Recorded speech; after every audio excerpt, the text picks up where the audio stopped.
C'est un record qui date de 2008 et qui a été mis en place par Francis Joyon sur 57 jours 13 heures. Donc, sur un premier trait, il arrive à faire ce temps magnifique avec une trajectoire absolument fantastique jusqu'en Australie notamment, qui avait été vraiment une réussite à la hauteur du bonhomme. Hein. Ce monsieur, c'est ma référence, que ça fait plusieurs années que je tourne autour de ses records avec lui aussi. Donc on se bat par océan interposé.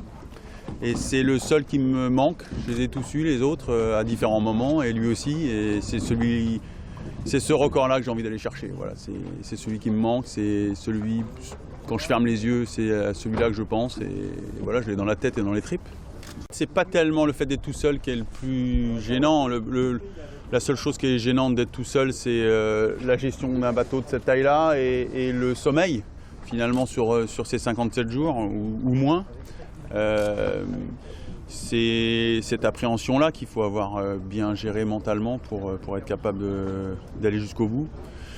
Sinon, moi je ne souffre pas de solitude, hein. C'est vous qui souffrez de solitude à terre. Mais moi, d'être en solitaire, je l'ai choisi et vous, votre solitude, vous ne l'avez pas choisie. Mais moi, je ne suis pas du tout seul. Non, c'est dur forcément de quitter la terre, de quitter ses proches, de s'arracher du monde des terriens et puis de rentrer dans un autre monde. Ouais, c'est certain. Les montagnards ont cette même sensation, je crois, quand il faut quitter le camp de base et qu'ils mettent les premiers pas dans la neige pour partir dans l'ascension. Et ben voilà, je suis là, je suis en bas de la falaise et il faut que j'aille là-haut. Toutes les conditions sont réunies. En tous les cas, moi je suis prêt. Ce bateau, Sodebo, on l'a fait évoluer, il m'a fait évoluer. On a grandi ensemble là, depuis 7 ans. C'est long, hein, 7 ans On a fait plus de 150 000 milles ensemble sur ce bateau, c'est fantastique. Et je crois qu'effectivement on arrive à pleine maturité l'un comme l'autre pour aller chercher ce temps. Mais au-delà de ça, c'est plus aussi pour moi en tant que marin, c'est en fait une attitude aussi de jamais lâcher, d'aller jusqu'au bout. Et j'aime bien cette sensation. J'aime bien de me dire que finalement je retente ce record pour la 4e fois, pour tous ceux qui lâchent jamais rien. Je suis attaché à Brest. Ouais. Je suis attaché à Brest parce que c'est un port qui est une enclave, qui est au bout de l'Europe occidentale. On a vu la baie sortir tout à l'heure.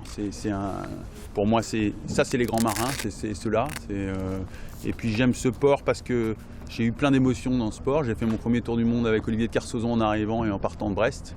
Et avec Groupama aussi, on a vécu des belles choses ensemble ici. J'aime bien cet accueil à chaque fois. Les gens de Brest, qu'ils soient marins ou pas marins, ils ont cette sensibilité forcément due à la météo. On se moque souvent du temps brestois, mais forcément ils savent quand il fait mauvais en mer ou pas. Ils ont les embruns de toute façon même dans le cœur de la ville. Donc je crois qu'ils respectent et ils nous respectent en tant que marins, même quand ils sont terriens à Brest. Encore une fois, c'est plus une chance pour moi d'avoir le privilège d'y retourner et de refaire ce voyage. Mon terrain de jeu, c'est la planète. Les bateaux que j'affectionne, c'est ces bateaux, ces multicoques entre l'eau et l'air, avec le risque que ça représente, mais avec cette vitesse et cette émotion de la glisse que j'aime. Voilà, je suis heureux d'y retourner. Il y a l'émotion forcément, mais c'est plus une envie d'y retourner que j'y retourne pas au combat, ou c'est pas quelque chose qui est violent. Ça fait 13 ans qu'on est ensemble, ça s'est construit sur la durée, sur la confiance. C'est ça qui fait aussi les belles histoires et les belles aventures. C'est d'avoir réussi à construire ça sur la durée et d'aller ensemble jusqu'au bout des choses. Voilà.